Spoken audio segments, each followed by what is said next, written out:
नमस्कार साथियों, कैसे हो आप लोग।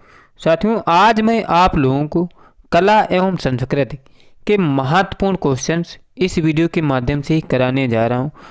साथियों, जो भी क्वेश्चंस हैं वो एसएससी प्रीवियस एग्जाम में पूछे हुए क्वेश्चंस हैं। यदि आप किसी भी गवर्नमेंट एग्जाम की तैयारी कर रहे हो तो ये वीडियो अब पूरा देखिए, क्योंकि सभी जो क्वेश्चन हैं वो प्रीवियस एग्जाम में आए हुए क्वेश्चन हैं। तो देरी ना करते हुए क्वेश्चन नंबर 1 से शुरू करते हैं। मेरा क्वेश्चन नंबर 1 दिया है कि किन शासकों के राज्यकाल में अजंता और एलोरा की गृह चित्रकला विकसित हुई थी। किसके राज्यकाल में हुई थी दोस्तों? ये हुई थी चालुक्य के शासनकाल में। इसके बाद अगला क्वेश्चन है कि मुस्लिम आक्रमणकारी का नाम जिसने नालंदा विश्वविद्यालय को नष्ट किया था। किसने नष्ट किया था? मोहम्मद बिन बख्तियार खिलजी ने नालंदा विश्वविद्यालय को नष्ट किया था। इसके बाद अगला क्वेश्चन है कि गांधार कला किन दो कलाओं का संयोजन है। किसका संयोजन है दोस्तों? यह है हिंद यूनानी कला का संयोजन है। कौन? गांधार कला। इसके बाद अगला क्वेश्चन है कि निम्न में से कौन कनिष्क का दरबारी चिकित्सक था। कौन दोस्तों था? चरक जो था कनिष्क का राज दरबारी कवि था। इसके बाद अगला क्वेश्चन है कि सत्यमेव जयते शब्द किस उपनिषद से लिया गया है। किससे लिया गया दोस्तों? ये लिया गया है मुंडको उपनिषद से लिया गया है सत्यमेव जयते। इसके बाद अगला क्वेश्चन है कि निम्नलिखित में से कौन संस्कृत भाषा का पहला व्याकरणविद है। कौन है दोस्तों? पाणिनि। पाणिनि जो है संस्कृत भाषा का पहला व्याकरणविद है। इसके बाद अगला क्वेश्चन है कि रामचरितमानस एक महाकाव्य कविता है जो किस भाषा में लिखी गई थी। किस भाषा में लिखी गई है दोस्तों? ये अवधी भाषा में लिखी गई है रामचरितमानस। इसके बाद अगला क्वेश्चन है कि तैलीय रंग सबसे पहले भारतीय और चीनी पत्रकारों द्वारा बौद्ध चित्रों के लिए पश्चिमी में 5वीं और 10वीं शताब्दी के बीच इस्तेमाल किया गया था। कहाँ इस्तेमाल किया गया था? अफगानिस्तान में, याद रखिएगा। इसके बाद अगला क्वेश्चन है कि पहला भारतीय खगोल विज्ञानी कौन था जिसने पृथ्वी की सूर्य के परिक्रमा द्वारा समय की गणना की थी। कौन था दोस्तों? ये था भास्कराचार्य। पहला भारतीय खगोलज्ञ विज्ञानी था जिसने पृथ्वी के सूर्य के परिक्रमा द्वारा समय की गणना की थी। कौन था? भास्कराचार्य। इसके बाद अगला क्वेश्चन है कि ओडिशा का विश्वविख्यात कोणार्क मंदिर का निर्माण किसने करवाया था। किसने करवाया था?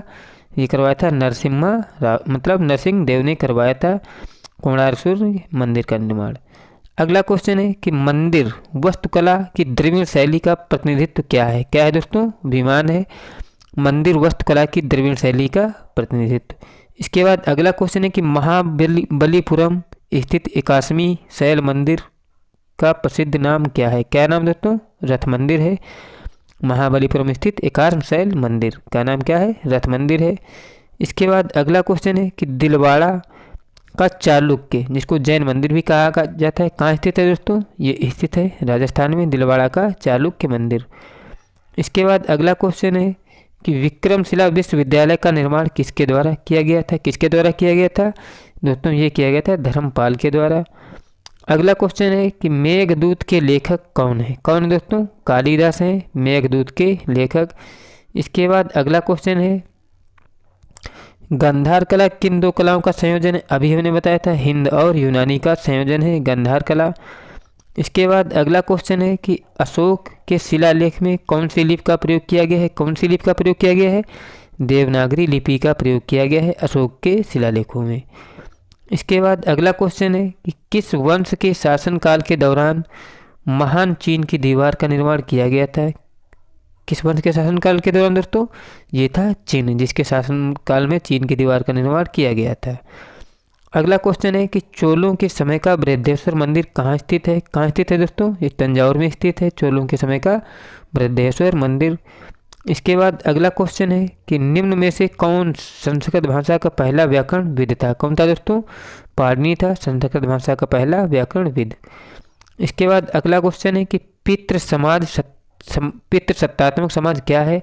क्या होता है दोस्तों? वैसा समाज जहाँ पुरुषों का मान महिलाओं से ज़्यादा होता है वो पितृ समाज कहलाता है। इसके बाद अगला क्वेश्चन है कि निम्नलिखित में से कौन सी सभ्यता अपने नगर शहर योजना के लिए प्रसिद्ध थी। कौन थी दोस्तों? जो सिंधु घाटी की सभ्यता थी अपने ये किस लिए प्रसिद्ध थी?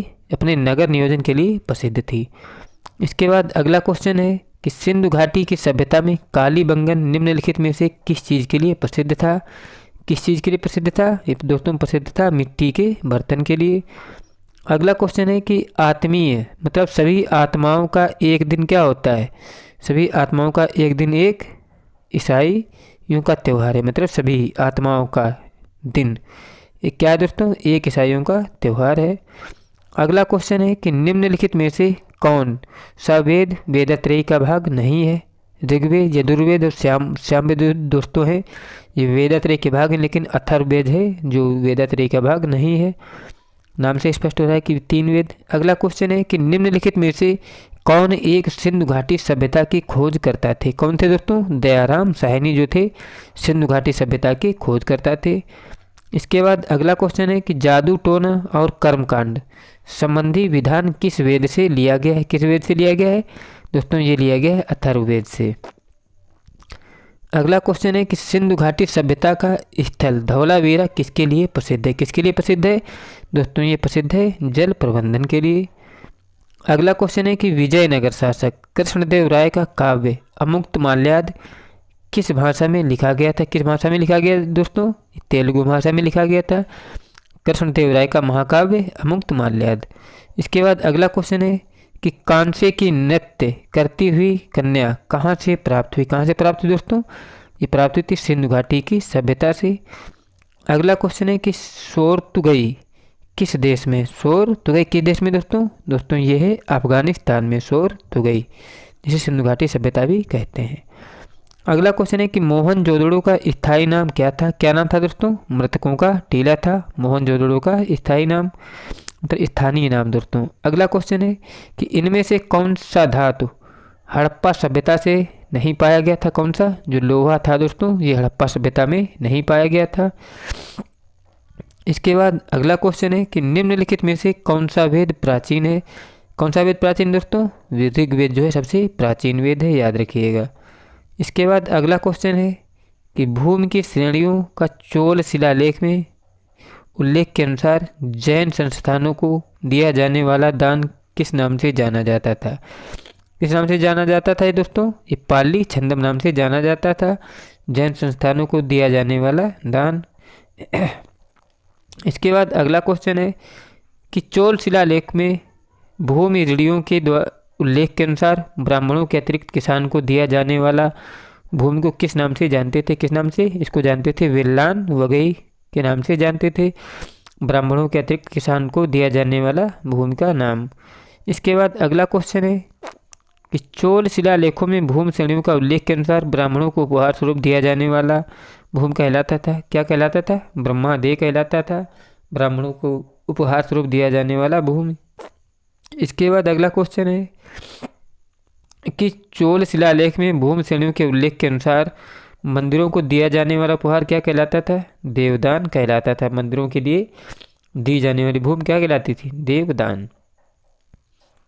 अगला क्वेश्चन है कि धमेक स्तूप भारत के किस शहर में स्थित है? किस शहर में स्थित है दोस्तों? ये वाराणसी में स्थित है धमेक स्तूप। इसके बाद अगला क्वेश्चन है कि न्याय सूत्र किसके द्वारा लिखी गई थी? न्याय सूत्र किसने लिखी थी दोस्तों? ये लिखी थी गौतम ने, याद रखिएगा। अगला क्वेश्चन है काकतीय वंश की कौन सी रानी ने वारंगल पर शासन किया जो आधुनिक में आंध्र प्रदेश का हिस्सा है? कौन सा दोस्तों? रुद्रमा देवी जो है काकतीय वंश की रानी थी जिसने वारंगल पर शासन किया था। इसके बाद अगला क्वेश्चन है कि सांची स्तूप का निर्माण किसके द्वारा किया गया? किसके द्वारा किया गया था? ये किया गया था अशोक के द्वारा, सांची के स्तूप का निर्माण। अगला क्वेश्चन है कि मिलान के लिए दोस्तों पहले का क्या है? बृहदेश्वर मंदिर कहाँ है? उड़ीसा में है। और दिलवाड़ा मंदिर दोस्तों कहाँ है? दिलवाड़ा मंदिर कहाँ है दोस्तों? दिलवाड़ा मंदिर है राजस्थान में, इसको इससे मिलाएंगे। और लिंगराज मंदिर कहाँ है दोस्तों? उड़ीसा में है। अगर पूछा जाए हम्पी कहाँ है? कर्नाटक में, याद रखिएगा। इसके बाद अगला क्वेश्चन है कि किस सम्राट ने नागानंद को संस्कृत भाषा में लिखा था? किसने लिखा था? हर्षवर्धन ने नागानंद को संस्कृत भाषा में लिखा था। इसके बाद अगला क्वेश्चन है कि तक्षशिला विश्वविद्यालय किन दो नदियों के बीच स्थित था? किन नदियों के बीच स्थित था दोस्तों? ये स्थित था सिंधु और झेलम नदियों के बीच में। अगला क्वेश्चन है कि ऋग्वेद का सबसे प्रसिद्ध भगवान ईश्वर कौन है? कौन दोस्तों? इंद्र है ऋग्वेद के अनुसार सबसे प्रसिद्ध भगवान या ईश्वर।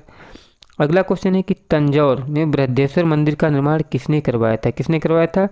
राजा राज चोल ने करवाया था तंजौर में बृहदेश्वर मंदिर का निर्माण। इसके बाद अगला क्वेश्चन है कि यूनानी रोमन कला को कहाँ से प्राप्त हुआ? यूनानी रोमन कला को कहाँ स्थान प्राप्त हुआ दोस्तों? कहाँ प्राप्त हुआ था? गांधार स्थान प्राप्त हुआ था यूनानी रोमन कला को।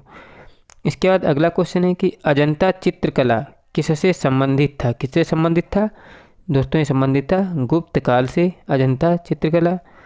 अगला क्वेश्चन है कि इलाहाबाद स्तंभ लेख किसने बनवाया? किसने बनवाया था दोस्तों? ये बनवाया था हरिसेन ने। अगला क्वेश्चन है कि महाबलीपुरम स्थित 81वीं शैल मंदिर का निर्माण मंदिरों का नाम क्या था दोस्तों? क्या नाम था? रथ मंदिर था।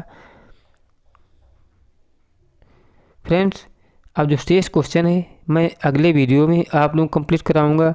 अगर मेरे द्वारा कराए गए ये क्वेश्चंस आपको अच्छे लगे हों तो प्लीज़ चैनल को सब्सक्राइब कर लें, वीडियो अच्छा लगे तो लाइक भी करें। आप लोग इसी तरीके के क्वेश्चन देखने के लिए चैनल से जुड़ें। जय हिंद, जय भारत।